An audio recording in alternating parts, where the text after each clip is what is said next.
하나님 말씀은 사사기 4장입니다.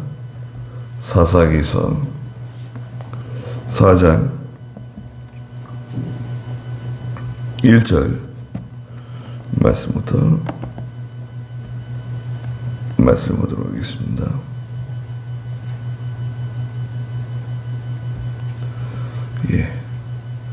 에롯이 죽은 후에 이스라엘 자손이 다시 여호와 보시기에 악을 행하였으므로 여호와께서 그들을 하솔에서 통치하는 가나안 왕 야빈의 손에 내주셨으니 그의 군대 장관은 하롯의 핫고임에 사는 시스라였다.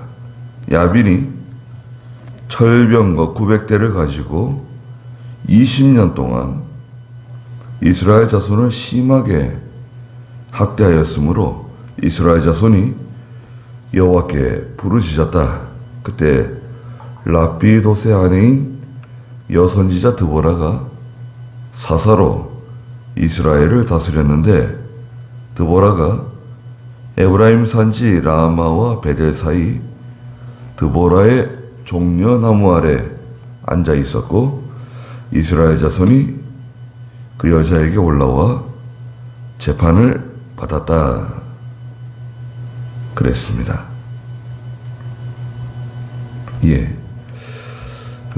사사 시대는 여호수아의 죽음, 여호수아가 죽고 난 다음부터 시작해서 사무엘이 죽을 때까지를 이제 사사 시대라고 말합니다. 그래서 이제 사사기 이제 2장부터 시작하는 거죠. 온니엘이 나오는 온니엘부터 시작해서 사무엘상 1장 8절까지 거기까지 이제 성경에서는 이제 사사 시대로 보고 있어요. 첫째 1대 사사가 이제 온니엘이었죠. 그 다음에 에웃이고요. 그 다음에 삼갈이 잠깐 있었죠. 삼갈이 한 10년 정도 통치한 것으로 보고 있어요. 그 다음에 이제 드보라와 이제 바락인데요. 바락도 드보라와 함께 이제 이스라엘에서 사사로 일하지 않았는가 그렇게 보고 있어요. 그래서 이제 드보라가 나오는데 시대적으로는 주전 한 1200년경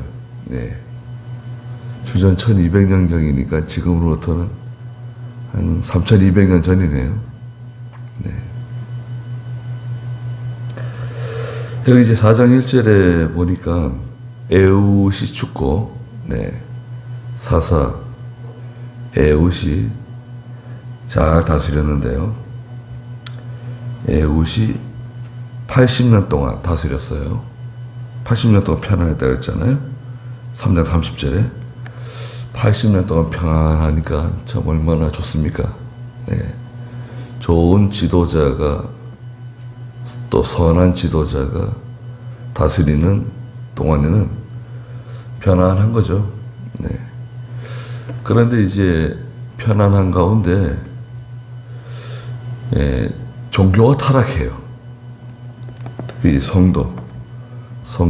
교회와 성도가 너무 편안하니까 타락하고 이제 안일주의에 빠지게 되고 또 믿음 있는 성도들도 잠자고 졸고 기도하지 않는 영적 이제 암흑의 시대를 맞게 돼요. 평안한 시절이 계속 가다 보면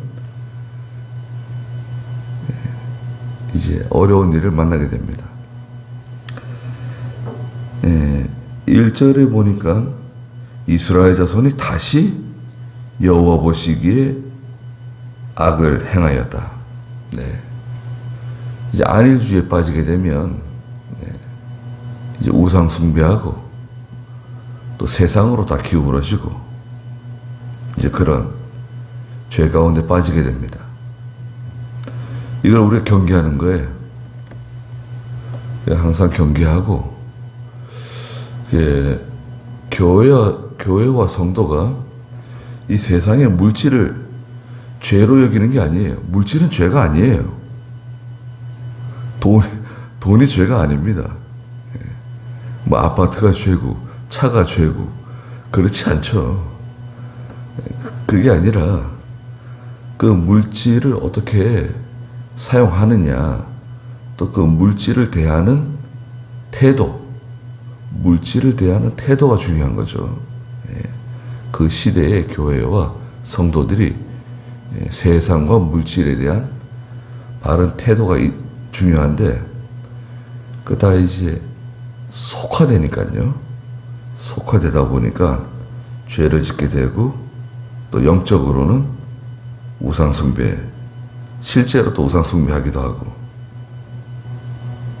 그래서 여호와께서 2절에 보니까 그들을 하솔에서 통치하는 가나안 왕 야빈의 손에 내주셨다. 그래가지고 야빈의 군대장과 하롯의 학고임에 사는 시스라를 통해서 이제 이스라엘을 학대하고 박해하는 겁니다. 야빈은 특별히 3절에 있는 것처럼 철병거 900대를 가진 막강한 군사력을 가지고 있는 세력이었습니다.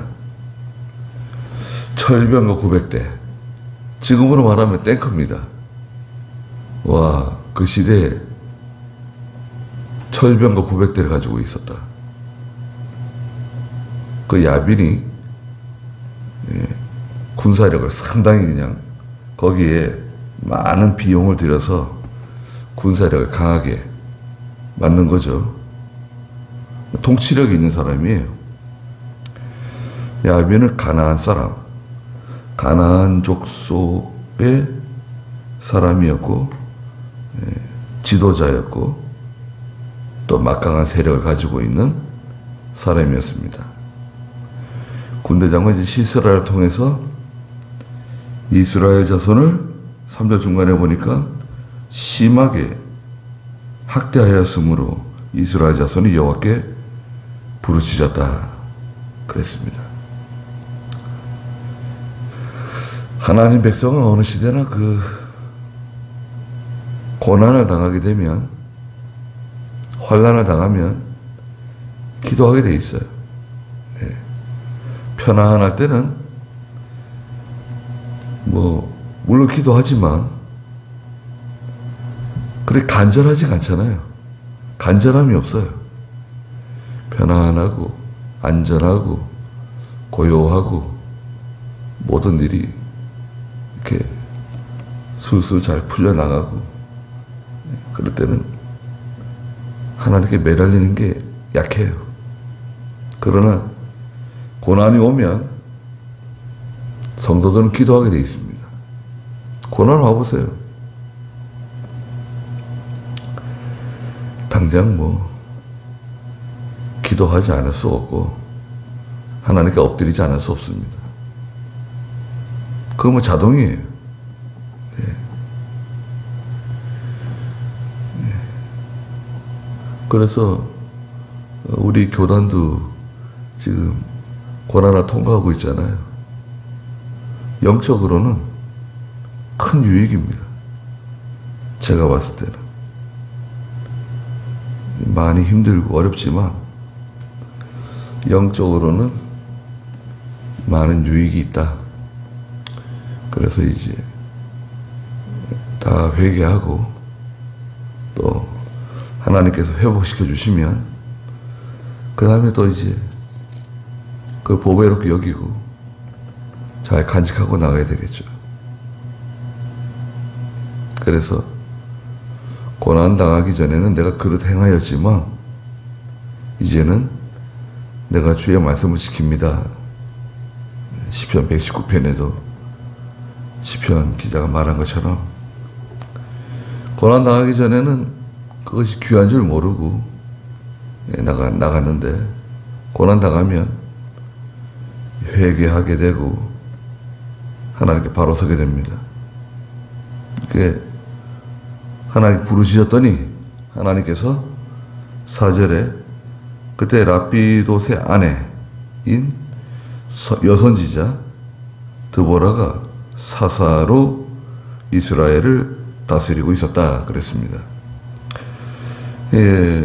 여선지자 드보라, 여선지자이면서 사사로 하나님의 일을 하는데 라피돗이라고 하는 사람의 아내였어요. 그러니까 이 드보라는 정상적인 가정생활을 한 거예요. 가정생활도 하고 자녀도 낳고 정상적인 가정생활을 하면서 또 하나님의 일에 쓰임 받은 거예요. 특별한 케이스인데요. 특별한 케이스예요. 여선지자 여사도는 드보라밖에 없어요. 그 모세 누나 있잖아요. 모세의 형제는 모세가 어렸을 때 강보에 쌓여서 갈상자 안에 넣고 나일강 저 갈대 숲에 띄워놨잖아요. 그리고 누나가 미리암이 저 언덕 너머에서 지켜보고 있었어요. 그 미리암은 첫째고 둘째가 모세보다 3살 많은 아론이 있었죠. 그리고 이제 모세가 이스라엘의 지도자가 되어서 이스라엘을 인도해 나갈 때 미리암이 하나님을 찬양한 내용이 기록되어져 있어요. 근데 거기에 보면 미리암은 선지자 같은 역할을 했어요. 미리암도 이스라엘의 지도자예요. 대단해요. 모세의 누나이면서 또 믿음도 좋고 여장부예요. 그 쓰임 받았어요. 그런데 모세가 재혼했잖아요. 모세가 구스 여자와 재혼을 하니까 미리암이 강력하게 반발했어요. 모세에게.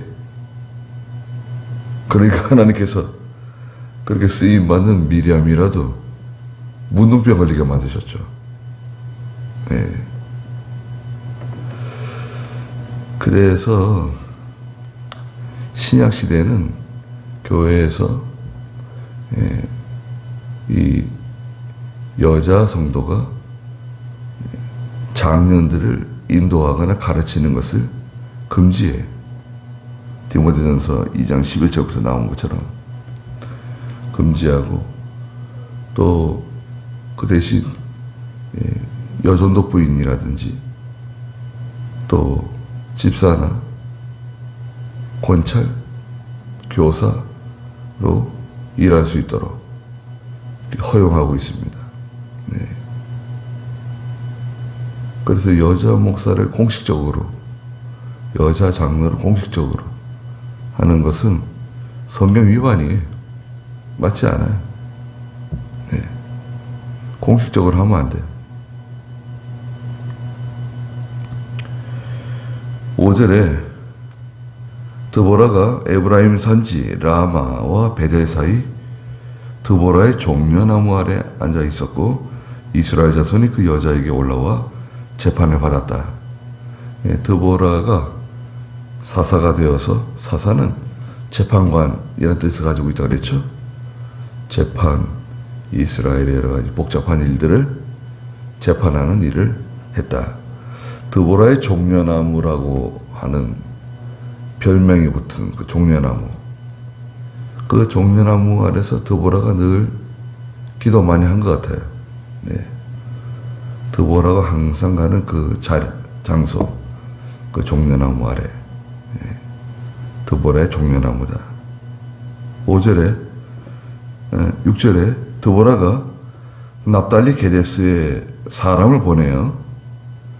아비노함의 아들 바락을 불러서 그에게 말하였다. 바락을 불렀어요. 드보라가. 그 바락은 드보라의 부름을 받는, 드보라보다는 이제 아랫사람이에요.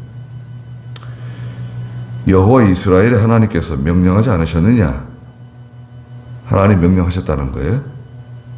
너는 납달리와 스불론의 자손들 가운데서 10,000명을 뽑아 거느리고 다볼 산으로 올라가거라. 내가 야빈의 군대장관 시스라와 그의 병거들과 그의 군사들을 기손강으로 이끌어내어 너희의 손에 넘겨주겠다 그랬습니다. 이 하나님께서 명령하셨다는 거예요. 바락에게 명령하신 거예요. 납달리와 스불론 자손들 가운데 10,000명을 뽑아가지고 다볼산으로 가라. 다볼산. 다볼산의 지형이 좀 독특해요. 다볼산은요,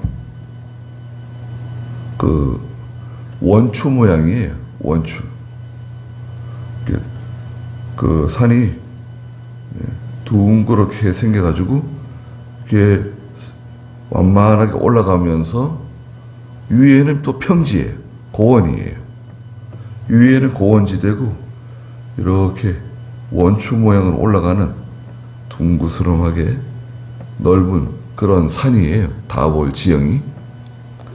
그러니까요, 그 야빈의 군대장관 시스라가 이끄는 철병거가 올라가기 힘든 지형이에요. 평지에서는 철병거 좋잖아요. 예, 말이 끄는 철병거. 평지에서는 전투하기가 좋아요. 그런데 이렇게 언덕이라든지 산이 있는 곳에는 철병거를 끌고 전진하는 게 쉽지 않아요. 예, 그래서 다볼산으로 가라고 하나님께서 시스라와 그 군대 철병거 준다 그러셨다. 가라고 말했더니 바락이 드보라에게 뭐라고 말합니까? 8절에 당신이 저와 함께 가신다면 저도 가겠지만 가지 않으시면 저도 가지 않겠습니다. 여기에 대한 해석은 두 가지라 그랬죠. 지난주에도 말씀드린 것처럼. 첫째는 하나님께서 드보라를 통해서 바락에게 말씀하시는 거잖아요. 그러면 예, 알겠습니다. 그대로 순종하겠습니다. 그러고 나가는 게 첫째예요. 하나님께서 지금 바락에게 일을 맡기시는 거 아니에요. 납달리와 스불론 자손 가운데 10,000명을 뽑아가지고 가라고. 그 10,000명은 정규군이 아닙니다. 갑자기 불러 모은 일반 병사들이에요. 말하자면 지금으로 말하자면 삽이나 괭이나 낫 들고 나온 거라 다름없어요. 그 반면에 저 야빈의 군대장관 시스라와 그 철병거 900승은 정규군입니다. 훈련받은 군대예요. 그러니까 여기 10,000명이 있다 그래도 이게 이기기가 쉽지 않아요. 약해요. 진다고 봐야 돼요. 그래서 바락이 이거 두려워한 것 같아요. 네. 두 번째 해석은 뭐냐? 두 번째는 드보라 당신이 함께 가야 된다는 거죠. 당신이 함께 가면 제가 가고 당신이 저와 함께 가지 않으면 저는 가지 않겠습니다. 하나님께서 함께하는 사람, 하나님께서 함께하는 사람, 드보라와 함께 가면 하나님이 우리 편이 된다. 하나님이 함께하는 사람, 드보라를 같이 전쟁에 가면 하나님께서 우리와 함께 하시고 우리를 도와주신다. 어떻게 보면 믿음으로 했다고 보는 거죠. 바락이 그 시스라와 그 군대를 두려워했다기보다는 믿음 있는 하나님이 함께하는 사람 드보라와 함께 가기를 원한 거다. 그것도 괜찮아요. 그래서 한편으로는 바락이 믿음으로 나섰으면 참 좋았을 텐데 그런 아쉬움도 있고, 또 한편으로는 바락이 만약 진정으로 하나님이 함께하는 사람 드보라와 함께 가기를 원했다고 하면 그것도 괜찮은 것 같아요. 여하튼 결과적으로는 드보라가 말한 구절이에요. 그 여자가 말하기를, 드보라가 말했죠. 내가 반드시 너와 함께 가겠다. 자, 드보라는 확실해요. 좋아. 그럼 내가 함께 가겠다. 꼭 같이 간다. 두 번째는, 그러나 네가 가는 길에서 너는 영광을 얻지 못할 것이다. 영광이 바락에게 가지 않는다는 거예요. 시스라를 처단하는 것, 가나안의 군대를, 야빈의 군대를 무찌르는 것이 모든 영광이 제3자에게 간다는 거예요. 누구냐? 여호와께서 시스라를 여자의 손에 파실 것이기 때문이다. 어떤 여자에게 영광이 간다는 거예요. 세 가지 얘기해 줬어요. 드보라가 내가 반드시 너와 함께 가겠다. 약속한다. 두 번째, 그러나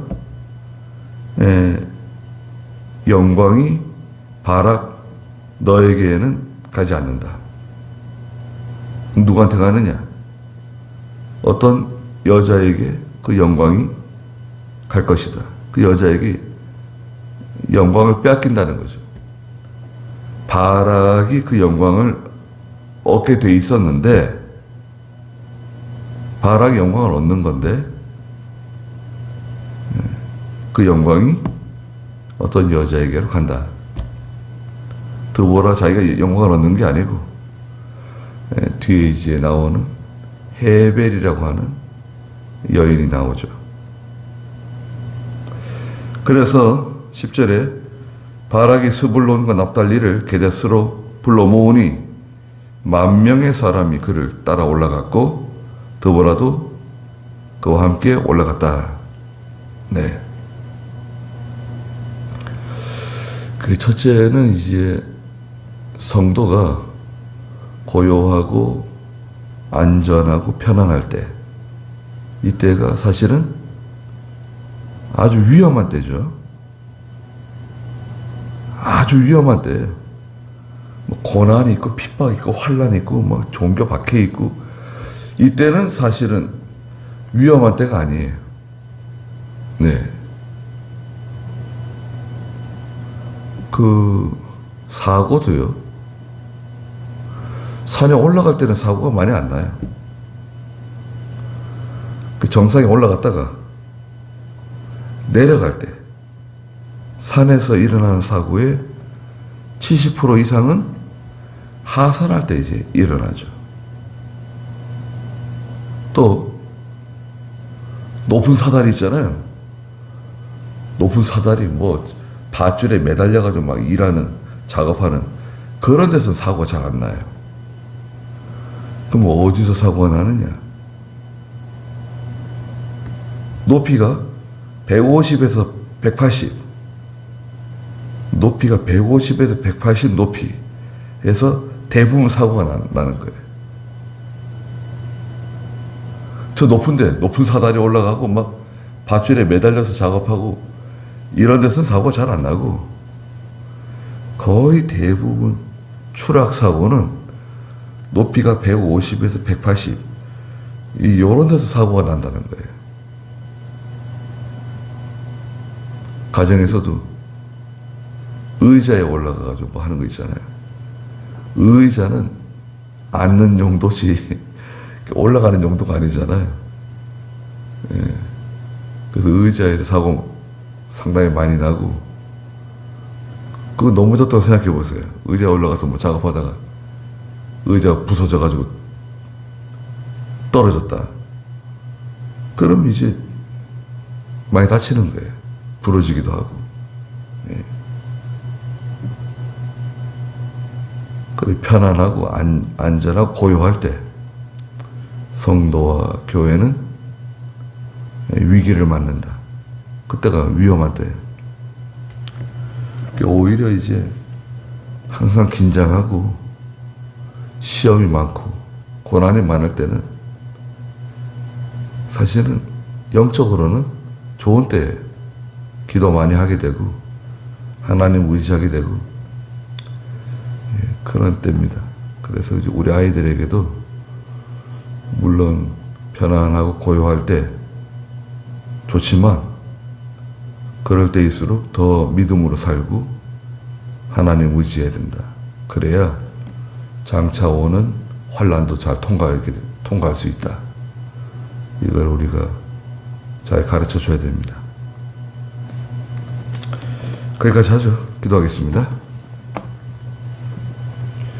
거룩하신 하나님, 저희가 항상 깨어 있어서 어떠한 시련이나 환난이나 어떠한 고난이 찾아오더라도 능히 감당할 수 있도록 잘 준비하고 깨어있는 믿음 허락해 주시옵소서. 저희가 방심부주의하다가 죄를 짓고 또 우상 숭배하며 또 저희의 믿음이 세속화되어서 하나님 앞에 책망받지 않도록 하나님 저희들을 붙들어 주시고, 또 하나님께 저희들에게 일을 맡기실 때 잘 준비되어 있다가 언제든지 그 일을 능히 감당할 수 있는, 용감하게 그 일을 추진할 수 있는 그런 능력 있는 믿음 허락해 주시옵소서. 거룩한 주일이오니 하나님 모든 영광을 다 받아주시고, 또 저희가 다 믿음으로 하나님 말씀에 은혜 받는 귀한 하루 되게 해주시옵소서. 예수님의 이름으로 기도드리옵나이다. 아멘.